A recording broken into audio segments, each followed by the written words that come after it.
Now, the dry season while you are in it is discouraging, but it does not have to defeat you.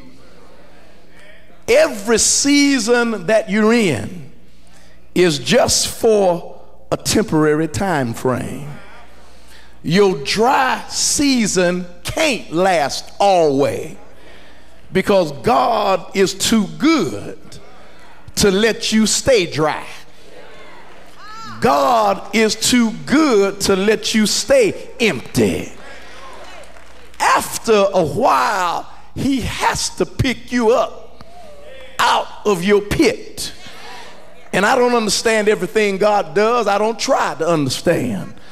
I try to follow him and try to obey him and try to go when he says go. And so all things you and I are not going to understand. We don't understand how God leaves us in the things for so long. But God has his own reasoning. And 10 times out of 10 times, God is always right. I can't say 9 out of 10. 10 times out of 10, God is always right. And he leaves us there so that when we go through, when we feel like giving up, when we are at the breaking point, that's when God comes in and gives you a testimony. Because all of us must go through something so we can share with somebody else and let them know the same God that brought me out, he's going to bring you out. You just have to wait on the Lord. So the dry season is important. We can't forget about it. But what is more significantly important is recognize when you're in a drought. Recognize when you're in a dry season and make a determination to do something about it. When God is pouring out his spirit in the midst of the church and the majority of the people are being blessed, and you're sitting there with your lip poked out, and God needs an invisible crane to raise your hand up, you in a dry season. If it take everybody to touch you, and tell your neighbor this, if 10 people got to touch you in order for you to feel something, you in a dry season. As soon as you walk in this building, something ought to ignite you. Something ought to make your fire flame. Something ought to stir your spirit. And you ought to come ready for action. Hosea, marry a whore.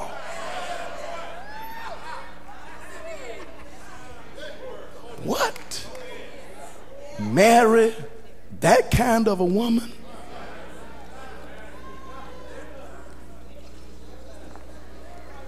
But see, Israel and God had a special relationship at one time. Some of you have been there. You know what it's like to have a special relationship with God, and you know what it's like for the relationship to be broken. Israel and God had a special relationship. They were married to one another. Israel was the apple of God's eye. But unfaithfulness in marriage always results in at least 3 things: disappointment, despair, and distrust. God chooses this illustration to illustrate the unfaithfulness of Israel to him. He commands the prophet Hosea to marry Gomer, a woman of prostitution, a woman of harlotry. Hosea focuses on 3 main points: Israel's unfaithfulness to God, Israel's rejection by God, and Israel's restoration. He goes back to restoration. Doesn't matter how far you've strayed off. Doesn't matter how dry it is in your life.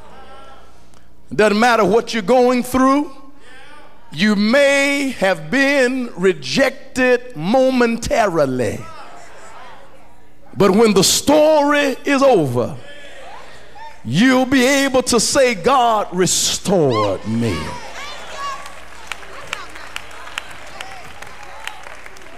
You see, unfaithfulness is dangerous. Every person, every job, every employer wants their employees to be faithful. Every spouse wants their spouse to be faithful. You want the dog to be faithful. Remember who your master is and don't bite the hand that feeds you.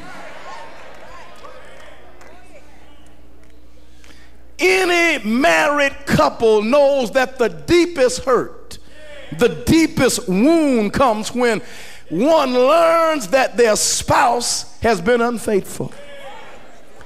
When one is unfaithful, they fail to observe the marital contract. They fail to observe their vow, their promise, the terms that they made to one another. You said that you would love them in sickness and in health. And just because it doesn't look like it did 20 years ago,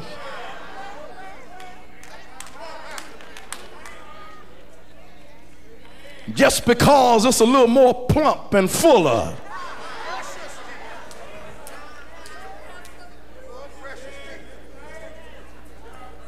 just because there's some sags where it didn't used to be sags.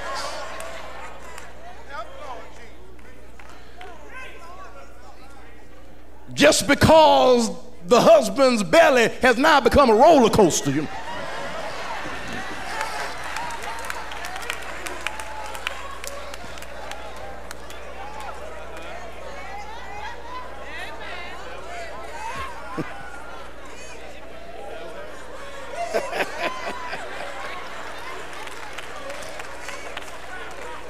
Just because things change, you promise sickness and in health for richer or poorer. Huh? Don't get upset if the money not flowing like you want it to flow. You didn't promise to marry for money. You were supposed to be married for love.